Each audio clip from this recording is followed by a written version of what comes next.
So you are a teacher and you wanted to calculate the average grade of your students, and we did that using this algorithm here and this data structure to store the grades.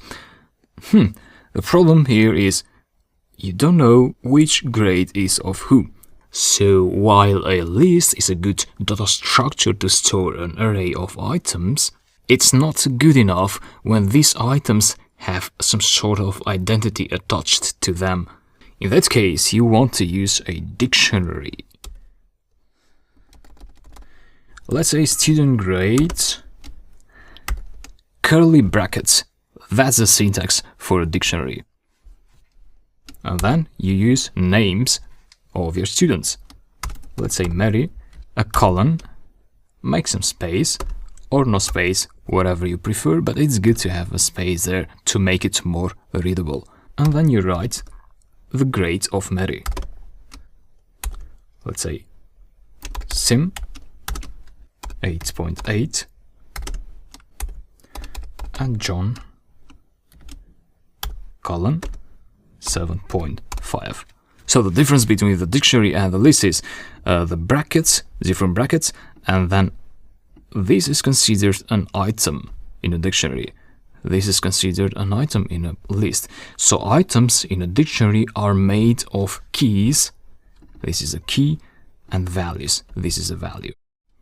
A list would be more appropriate if we had to store, for example, an array of temperature values.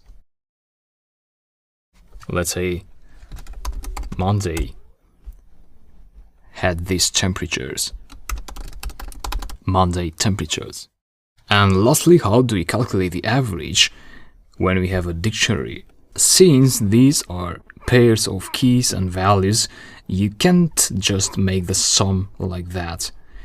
You need to specify the sum of what you want to get.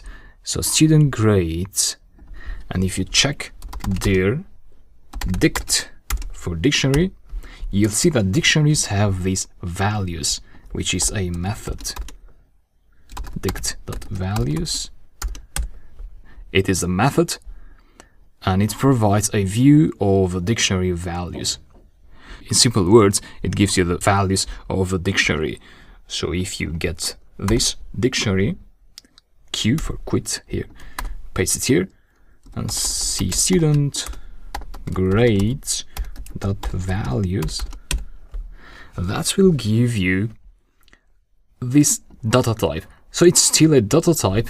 It does look like a list. It's not exactly a list, but it behaves like a list with these three values there. So it's a dict values type.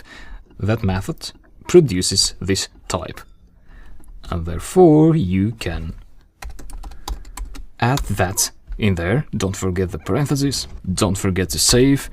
And don't forget to execute to get the output. And this is the average value of the dictionary values. To get the keys of the dictionary, just do keys.